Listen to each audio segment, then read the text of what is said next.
നമസ്കാരം. ചെങ്കടലിൽ ചരക്ക് കപ്പലിന് നേർക്ക് മിസൈൽ ആക്രമണം നടത്തി ഹൂതി വിമതർ. ഈയിടെ നടന്ന മിസൈൽ ആക്രമണങ്ങളിൽ പലപ്പോഴും മിസൈലുകൾ കപ്പലുകൾക്ക് നേർക്ക് പതിക്കാതെ തടയുന്നതിൽ സഖ്യ ശക്തികൾ വിജയിച്ചിരുന്നു. പക്ഷേ ഇക്കുറി കപ്പലിൽ ശരിക്കും ഈ മിസൈൽ ആക്രമണം നടന്നിരുന്നു. എന്നാൽ ആളപായമോ കപ്പലിന് തകരാറോ ഇല്ല എന്നുള്ളതാണ് ഇതിൻ്റെ ഏറ്റവും പ്രധാനപ്പെട്ട കാര്യങ്ങളിലൊന്ന്. ഹൂതി വിമതർ അയച്ച മറ്റ് മിസൈലുകളെയും ഡ്രോണുകളെയൊക്കെ തന്നെ അമേരിക്കൻ യുദ്ധക്കപ്പലുകൾ തകർക്കുകയും ചെയ്തു. ഇത് ചെങ്കടലിൽ വീണ്ടും പ്രകോപനം സൃഷ്ടിക്കാനുള്ള ഹൂതി വിമതരുടെ നീക്കത്തിൻ്റെ ഭാഗമായിട്ടാണ് നമ്മൾ കണക്കാക്കേണ്ടത്. ചെങ്കടലിൽ ചരക്ക് കപ്പലുകൾക്ക് നേരെ ആക്രമണം നടത്തുക എന്നുള്ളത് ഹൂതി വിമതരുടെ ഒരു സ്ഥിരം രീതിയാണ്.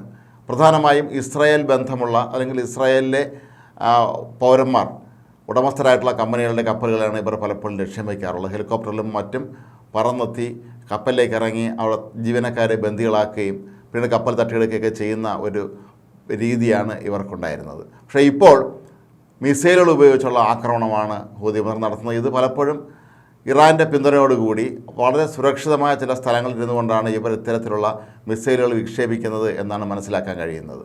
മാത്രവുമല്ല, ഈ കഴിഞ്ഞ ദിവസം ഹൂതി വിമതർ ആക്രമണം നടത്തിയ കപ്പലാകട്ടെ ഡെൻമാർക്ക് പതാക വഹിക്കുന്ന സിംഗപ്പൂർ ആസ്ഥാനമായി പ്രവർത്തിക്കുന്ന ഒരു കമ്പനിയുടേതാണ്. ഇസ്രായേലുമായി ഈ സ്ഥാപനത്തിന് യാതൊരു ബന്ധവുമില്ല. ഒരുപക്ഷെ ഡെൻമാർക്ക് കഴിഞ്ഞ ദിവസം ചെങ്കടലിൽ ഇത്തരത്തിലുള്ള ഈ ഹൂതി വിമതരുടെ ആക്രമണങ്ങൾ തടയുന്നതിന് വേണ്ടി രൂപീകരിച്ച സഖ്യ ശക്തികളിൽ ചേരുകയും ഇതിനായി എല്ലാ പിന്തുണയും പ്രഖ്യാപിക്കുകയും ചേരുന്നതാണോ ഹൂതി വിമതരെ പ്രകോപിപ്പിച്ചത് എന്ന് സ്വാഭാവികമായും സംശയിക്കപ്പെടുന്നുണ്ട്. എന്താണെങ്കിലും 5 യുദ്ധക്കപ്പലുകളാണ് ഈ മേഖലയിൽ ഇപ്പോൾ വിന്യസിച്ചിരിക്കുന്നത്. അമേരിക്കയുടെ തന്നെ യുദ്ധക്കപ്പലുണ്ട്. അതിൽ ഓസ്ട്രേലിയ, ബ്രിട്ടൻ തുടങ്ങിയ രാജ്യങ്ങളുടെയൊക്കെ തന്നെ വലിയ യുദ്ധക്കപ്പലുകൾ, എല്ലാവിധ സംവിധാനങ്ങളുമുള്ള യുദ്ധക്കപ്പലുകൾ ഈ മേഖലയിൽ റോന്തിയിട്ടുന്നുണ്ട്.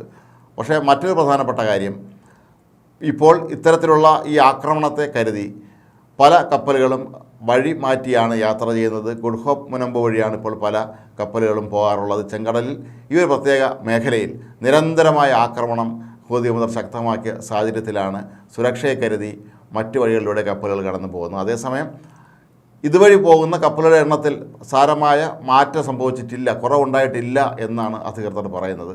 1000-ലധികം കപ്പലുകൾ കഴിഞ്ഞ ഈ ഒരു ദിവസങ്ങളിലൊക്കെ തന്നെ ഈ മേഖലയിലൂടെ യാത്ര ചെയ്തു പോയി എന്നാണ് പറയപ്പെടുന്നത്. ലോകത്ത് ചരക്ക് ഗതാഗതത്തിൻ്റെ വലിയൊരു ശതമാനവും നിർവഹിക്കുന്നത് കപ്പലുകൾ ഇതുവഴി കടന്നു പോകുന്നതിലൂടെയാണ്. അതുകൊണ്ട് തന്നെ ഇത്തരം കപ്പലുകൾ ആക്രമിച്ച് അവരെ ഭയപ്പെടുത്തുക എന്നുള്ളത് ഹൂതി വിമതരുടെ ഒരു സ്ഥിരം രീതിയായി മാറിയിരിക്കുകയാണ്. അതിനിടയിലാണ് അമേരിക്ക ഇപ്പോൾ ശക്തമായ തിരിച്ചടി ഇവർക്ക് നൽകിയിരിക്കുന്നത്. 3 യുദ്ധക്കപ്പലുകളാണ് ഇന്ത്യ അറബിക്കടലിൽ വിന്യസിച്ചിട്ടുള്ളത്. ഇത് കഴിഞ്ഞ ദിവസങ്ങളിലൊക്കെ തന്നെ ചില ഇന്ത്യൻ കപ്പലുകൾക്ക് നേരെയും ഈ വിമതർ ആക്രമണം നടത്തിയ പശ്ചാത്തലത്തിലാണ് ഇത്തരത്തിലൊരു കാവലൊരുക്കുന്നത്. അതിനുശേഷം അറബിക്കടലിൽ പക്ഷേ ഹൂതി വിമതരുടെ സ്ഥാനത്ത് നേരത്തെ മുതൽ തന്നെ ഇല്ല.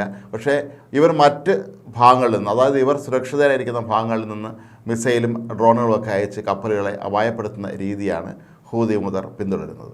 ഇതിനെ നേരിടാനാണ് ഇന്ത്യയും ഇപ്പോൾ രംഗത്തിറങ്ങിയിട്ടുള്ളത്.